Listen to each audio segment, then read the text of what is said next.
नमस्कार साथियों, आप में से काफ़ी लोग कंफ्यूज हैं। उनको ये समझ में नहीं आ रहा है कि जो प्रैक्टिकल के क्वेश्चंस हैं उसे किस सॉफ्टवेयर में सॉल्व करना है। तो आज मैं आपको इसी के बारे में जानकारी प्रोवाइड करने वाला हूं। चाहे वो M1 हो, M2, M3 या फिर M4 हो, इनके क्वेश्चंस को आप किस सॉफ्टवेयर पे सॉल्व करेंगे और कैसे सॉल्व करना है, इसका मैं आपको लाइव डेमो देने वाला हूं। साथियों, इसके पहले मैंने आप लोगों को प्रैक्टिकल के कुछ इम्पॉर्टेंट क्वेश्चन की वीडियो प्रोवाइड की थी। तो अगर आपने उसको नहीं देखा है तो आपको आना है चैनल पे, मिलेगा सेक्शन यहाँ पर आप लोगों को होम का। यहीं पे आपको M1, M2, M3, M4 और इसके बाद में प्रैक्टिकल की दी गई है प्लेलिस्ट। तो आप यहाँ पर क्लिक करके उस वीडियो को देख सकते हो। आइए देखते हैं कि आप इन क्वेश्चंस को सॉल्व कैसे करोगे। तो यहाँ पर क्वेश्चन दिया गया है, write a python program to print the sum of series 1 cube plus 2 cube plus 3 cube plus 4 cube plus up to n cube till nth term n is the value given by the user. यानी कि इस question में आपसे बोला गया है कि इस सीरीज़ का जो सम आने वाला है वो आपको प्रिंट करवाना है, बट जो वैल्यू n की है वो आपको लेनी है यूजर से कि उसको कितने टर्म तक की क्यूब का सम चाहिए। तो हमने आप लोगों को इसका सल्यूशन प्रोवाइड कर दिया है, साथ में इसका वीडियो मैंने प्रोवाइड कर दिया है। अब सॉल्व कैसे करना है आइए देखते हैं। तो यहाँ पर आपको बोला गया है जो क्वेश्चन है वो पाइथन से संबंधित है। तो आपको सिंपली जाना है सर्च बार में, चाहे विंडो 7 हो, विंडो 10 हो। काफ़ी लोग पूछते हैं कि जब वहाँ पर हम प्रैक्टिकल करेंगे तो हमें कौन सा ऑपरेटिंग सिस्टम मिलेगा। तो अधिकतर केस में आपको मिलता है विंडो 7, बट कहीं कहीं पे आपको विंडो 10 देखने को मिल जाती है, बट जो प्रोसेस है वो सेम ही होता है। तो आपको सर्च बार में टाइप करना है पाइथन, और जो पाइथन का सॉफ्टवेयर है, जो पाइथन आइडियली है, पाइथन बोल सकते हो प्रोग्राम है, ये आपके कंप्यूटर में इंस्टॉल हुआ मिलेगा, आपको इंस्टॉल नहीं करना है। तो आपको सर्च करना है पाइथन, देन आप पाएंगे कि यहाँ पर लिख के आ रहा है IDLE पाइथन। तो आपको यहीं पे क्लिक कर देना है। यहाँ पे क्लिक करने के बाद आपके सामने इस टाइप से एक इंटरफेस आएगा। तो आपको फाइल पे क्लिक करना है और न्यू फाइल पे क्लिक कर देना है। न्यू फाइल पर क्लिक करते ही आपके सामने इस टाइप से इंटरफेस आएगा। देन जो क्वेश्चन आपके एग्ज़ाम में आया है उसका जो प्रोग्राम है वो आपको यहाँ पर लिखना शुरू कर देना है। तो फॉर एग्ज़ाम्पल हमने यहाँ पर जो इसका आंसर है वो हमने यहाँ पर लिख दिया है, ठीक है। तो आपने क्या किया, इस प्रकार से जो क्वेश्चन था उसका सल्यूशन आपने यहाँ पर लिख दिया। देन आपको क्लिक करना है रन पे, फिर रन मॉड्यूल। यहाँ पे क्लिक करने के बाद आपको ओके पर क्लिक कर देना है। देन जो भी आप इस फाइल का नाम रखना चाहते हो आप यहाँ पर वो नाम रख सकते हो। मैंने कर दिया फॉर एग्ज़ाम्पल डेमो 2 कर देता हूँ, ठीक है, डेमो 2। देन क्या करना है, आपको सिलेक्ट करना होगा कि आप उस फाइल को कहाँ पर सेव कर रहे हो। तो मैं चाहता हूँ कि आप इसे डेस्कटॉप पे ही सेव करें ताकि उसको ढूंढने में आसानी रहे। तो हमने इसको डेस्कटॉप पे सेव कर दिया है डेमो 2 के नाम से। तो आप देखेंगे यहाँ पर लिख के आ चुका है एंटर एनी नंबर, मैंने लिखा 6। तो इस केस में जो आपका प्रोग्राम है आप इस प्रकार से सॉल्व कर सकते हो। कैसे करना है ये मैंने आप लोगों को बता दिया है। देन कॉपी पे क्या करना है, आपको लिखना है क्वेश्चन नंबर, देन जो इसका सल्यूशन है वो लिख दीजिए और जो आउटपुट आया है उसे आप लिख दीजिए। तो आपको समझ में आ गया होगा कि जो पाइथन का क्वेश्चन है इसे आप किस प्रकार से और किस सॉफ्टवेयर में सॉल्व करोगे। इसी के बाद में हम बात कर लेते हैं M2R5 के बारे में। तो ये रहा M2R5, इसका मैं कर लेता हूँ फॉर एग्ज़ाम्पल असाइनमेंट नंबर 4, ठीक है जी। तो ये है असाइनमेंट नंबर 4, या मैं और को ले लेता हूँ फॉर एग्ज़ाम्पल पैलिंड्रोम वाला, क्योंकि ये इम्पॉर्टेंट भी है। क्वेश्चन आ गया program to check whether given number is palindrome or not, और ये एक मोस्ट इम्पॉर्टेंट क्वेश्चन है। यहाँ पर आपसे बोला गया है कि आपको जावा स्क्रिप्ट की हेल्प से ये चेक करना है कि दिया गया नंबर पैलिंड्रोम नंबर है या फिर नहीं।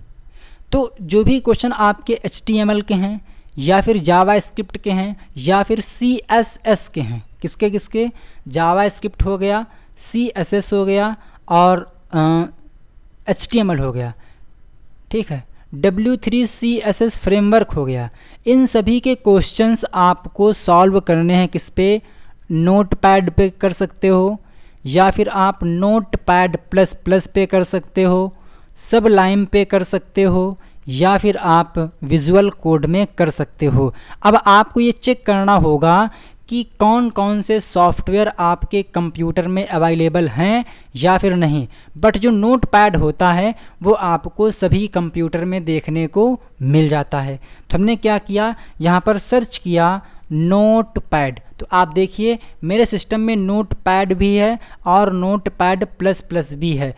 तो जब आप लोग वहाँ पर प्रैक्टिकल देने जाएंगे और आपको वहाँ पर नोटपैड प्लस प्लस मिलता है या फिर सबलाइम मिलता है तो आप सबलाइम का यूज़ करिए, अगर सबलाइम नहीं मिलता है तो आप नोटपैड प्लस प्लस का यूज़ करिए।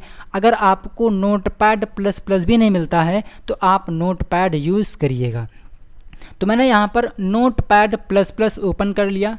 ओपन करने के बाद मैं क्या करता हूँ, यहाँ पर एक नई फाइल क्रिएट करता हूँ। तो आपको क्या करना होगा, जाना होगा यहाँ पर फाइल पे और न्यू पे क्लिक कर देना है। तो आप देखेंगे कि यहाँ पर एक फ़ाइल आ चुकी है। देन जो आपकी एग्ज़ाम में क्वेश्चन आया है उसका जो कोड है वो आपको यहीं पर लिखना शुरू कर देना है। तो मैं क्या करता हूँ, इस कोड को यहाँ से कॉपी कर लेता हूँ, Ctrl+C, कंट्रोल भी कर दिया हमने। तो इस प्रकार से आपने क्या किया, इसका जो कोड है वो लिख दिया। और मैं ये आपको रिकमेंड करूँगा कि जब आप कोड लिखना स्टार्ट करें उसके पहले आप क्या करें, इस फाइल को सेव कर दीजिए। बेनिफिट क्या है, बेनिफिट ये है कि जब आप इस फाइल को सेव कर देंगे तो जो भी आप टाइप करेंगे उसका जो रिकमेंडेशन है वो आपको दिखाई देगा। मैं आपको दिखाता हूँ करके। मैंने यहाँ पर लिखा फॉर एग्ज़ाम्पल HT, तो आपको यहाँ पर दिख रहा होगा कि इससे रिलेटेड कोई भी यहाँ पर ड्रॉप डाउन लिस्ट या फिर सजेशन नहीं दिखाई दे रहा है। तो ये कब दिखाई देगा, जब आप इस फाइल को सेव करोगे। तो हमने कर दिया Ctrl+S, मैं गया डेस्कटॉप पे और मैं इस फाइल को कर देता हूँ न्यू ideas2.html, ठीक है, क्योंकि आपको पता है कि जो भी HTML की फ़ाइल होती हैं उसे हम .html इस फाइल एक्सटेंशन के साथ में सेव करते हैं। अगर आप लोग जावा स्क्रिप्ट का प्रोग्राम HTML फाइल में कर रहे हैं तो भी आपको उस फाइल को HTML के नाम से ही सेव करना है, HTML एक्सटेंशन के साथ में ही सेव करना है, आपको .js इस एक्सटेंशन से सेव नहीं करना है। मान लीजिए आप अपने HTML डॉक्यूमेंट में CSS भी लगाते हो तो भी आपको इसमें .html ही लिखना है। यानी कि कहने का मतलब ये है कि जो आप डॉक्यूमेंट यहाँ पर क्रिएट करने वाले हो HTML का, अगर आप उसमें CSS या फिर जावा स्क्रिप्ट भी यूज़ करते हो तो भी आपको यहाँ पर .html इस फाइल एक्सटेंशन के साथ में ही सेव करना है। इसको मैंने सेव कर दिया। अभी आप देखेंगे मैं लिखूंगा यहाँ पर HT, तो आपको दिख रहा होगा कि यहाँ पर आपको मिल रहे हैं सजेशन और जो कोड है वो भी आपको कलरफुल दिखने वाला है। तो आप इस प्रकार से यहाँ पर उस फाइल को सेव कर लीजिए। देन आप यहाँ पर कोड लिखना शुरू कर दीजिए। तो हमने यहाँ पर कोड लिख दिया है। देन इस फाइल को सेव कर दीजिए। अब आपको देखना होगा कि जो आपने फ़ाइल क्रिएट की है वो कहाँ पर आपने सेव की है। तो अगर मैं आपको दिखाना चाहूँ तो आपको यहाँ पर दिख रहा होगा कि जो हमने फ़ाइल सेव की है वो हमारी डेस्कटॉप पे है। कहाँ पे है वो, 1 मिनट, वो फाइल हमारी डेस्कटॉप पे है। देखिए लोकल डिस्क C, उसके अंदर यूजर्स Win7 डेस्कटॉप और डेस्कटॉप पे न्यू ideas2.html इस फाइल के साथ में सेव है। तो आइए देखते हैं कि आप इस प्रोग्राम को रन कैसे करोगे। तो आपको आना है डेस्कटॉप पे, ठीक है जी, एंड आप लोगों को यहाँ पर वही फाइल मिल जाएगी। तो आपको इसे डबल क्लिक करना है। डबल क्लिक करते ही आप देखेंगे कि जो आपका प्रोग्राम है, जो आपने कोड लिखा था उसका आउटपुट यहाँ पर आ चुका है। मैंने यहाँ पर टाइप किया 1 2 3 2 1, मैंने क्लिक किया चेक के ऊपर, यहाँ पर लिख के आ चुका है कि ये एक पैलिंड्रोम नंबर है। तो आप इस प्रकार से जो HTML के क्वेश्चंस हैं, M2R5 के क्वेश्चंस हैं, उनको सॉल्व कर सकते हो। बट कभी कभी आपके एग्ज़ाम में फ़ोटोशॉप से भी क्वेश्चन आता है। मैं आपको दिखाता हूँ कि फ़ोटोशॉप से किस प्रकार के क्वेश्चन आपके एग्ज़ाम में आते हैं या अभी तक पूछे गए हैं।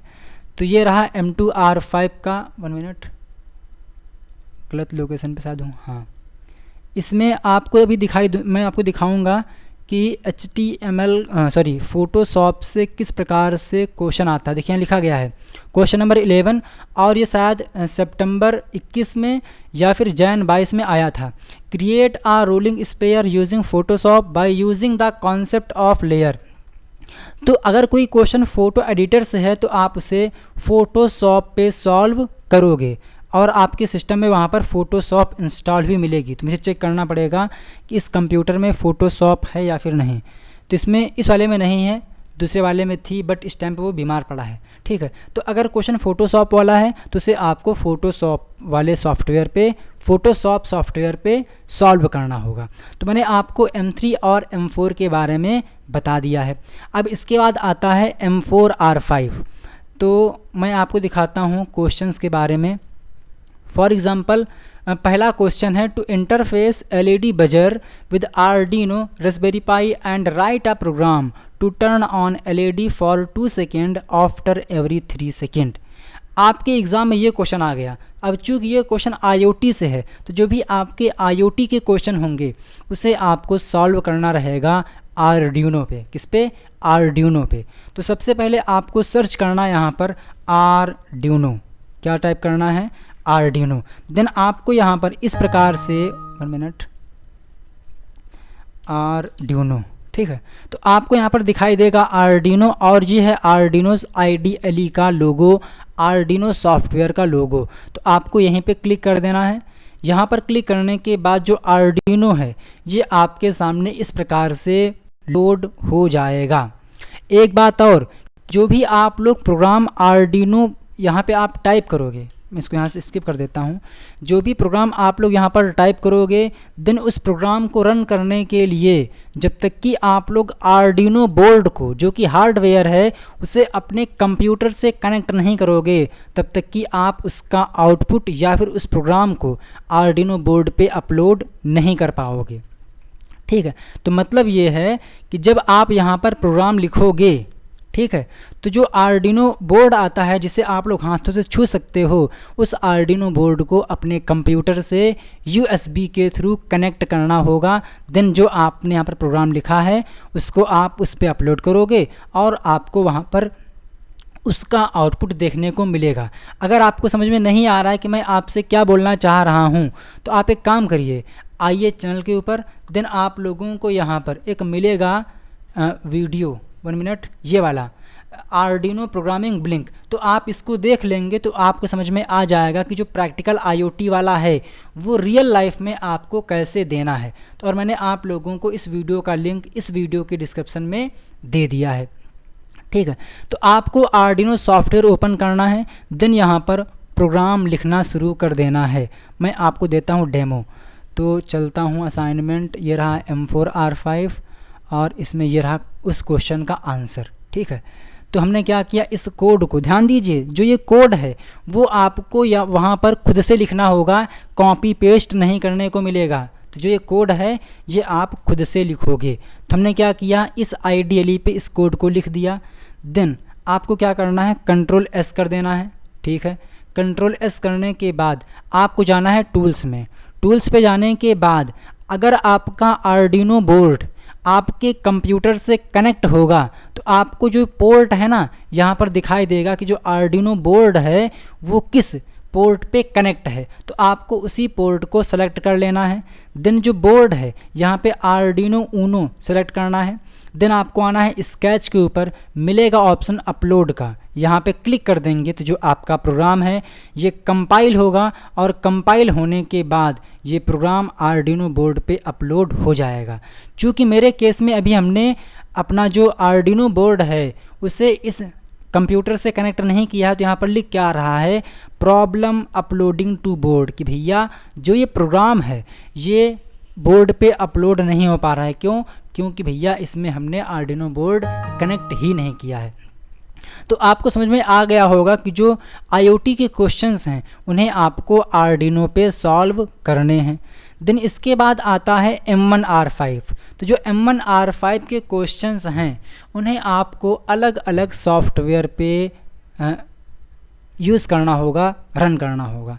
कैसे करना है आइए देखते हैं। तो ये मेरे पास M1R5 के जो कुछ प्रीवियस ईयर के क्वेश्चन हैं। पहला क्वेश्चन है जो कि जीमेल अकाउंट से संबंधित है। तो ये क्वेश्चन आपको सॉल्व कैसे करना है, ये इसका वीडियो मैंने आप लोगों को प्लेलिस्ट में प्रोवाइड करके रखा हुआ है। तो ये क्वेश्चन आप लोगों को ब्राउज़र पे सॉल्व करना है, यानी कि आप जाएंगे ब्राउज़र पे, वहाँ पे आप एक जीमेल अकाउंट क्रिएट करेंगे, देन वहीं पे आपको सारे काम करने हैं। फिर आप क्या करेंगे, बनाएंगे एक इम्प्रेस का प्रेजेंटेशन और उस फाइल को ईमेल के साथ में अटैच कर देंगे। अगला जो क्वेश्चन आता है वो आता है कैल्क से या फिर एक्सेल से। अगर क्वेश्चन आएगा कैल्क से तो आपको लिब्रे ऑफिस कैल्क ओपन करना है। क्या करना है, लिब्रे ऑफिस कैल्क ओपन करना है। ओपन करने के बाद वहीं पे आपको इस क्वेश्चन को सॉल्व करना है, वहीं पे इस क्वेश्चन को सॉल्व करना है। सॉल्व करने के बाद जो आपकी स्टेप्स हैं उसे कॉपी पे लिखना है। तो अगर क्वेश्चन कैल्क से आया है तो आपको कैल्क सॉफ्टवेयर पे सॉल्व करना है। अगर क्वेश्चन एक्सेल से आया है तो माइक्रोसॉफ्ट एक्सेल पे करना है। अगर क्वेश्चन इम्प्रेस से आया है तो लिब्रे ऑफिस इम्प्रेस पे करना है। अगर क्वेश्चन पावर पॉइंट से आया है तो आपको माइक्रोसॉफ्ट पावर पॉइंट पे सॉल्व करना है। अगर क्वेश्चन आता है राइटर से तो आपको सॉल्व करना है राइटर पे। अगर क्वेश्चन आया है वर्ड से तो आपको सॉल्व करना रहेगा वर्ड पे। तो वहीं पे आपको लिखा भी होगा कि किस सॉफ्टवेयर पे करने हैं, तो वही सॉफ्टवेयर आप ओपन कर लीजिए और वहीं पे आप लिख दीजिए। कभी कभी आपके प्रैक्टिकल एग्ज़ाम में थ्योरी भी आ जाती है। क्या आ जाती है, थ्योरी भी आ जाती है। तो आपको थोड़ी बहुत जो थ्योरी है उसके बारे में जानकारी होनी चाहिए। मैं आपको दिखाता हूँ क्वेश्चन। जैसा कि आपको यहाँ पर दिख रहा होगा, लिखा हुआ है कि क्वेश्चन नंबर आपका है 23। Write a paragraph on each of the following. What is difference between IPv4 and IPv6? How to set IPv4 address in your computer? What is gateway? तो आपको यहाँ पर कभी कभी जो थ्योरी के क्वेश्चंस हैं वो भी देखने को मिल जाते हैं। तो मुझे आशा है कि आपको समझ में आया होगा कि जो क्वेश्चंस हैं उन्हें कैसे सॉल्व करना है। अगर आपने सेशन को लाइक नहीं किया तो लाइक कर दीजिए। साथ ही अगर आप लोग O लेवल का बैच ज्वाइन करना चाहते हो तो आपको यहाँ पर व्हाट्सअप नंबर दिखाई दे रहा है, आप इस पर कांटेक्ट करके O लेवल बैच के बारे में जानकारी प्राप्त कर सकते हो। आपके एग्ज़ाम के लिए बेस्ट ऑफ लक। जय हिंद। Thank you friend.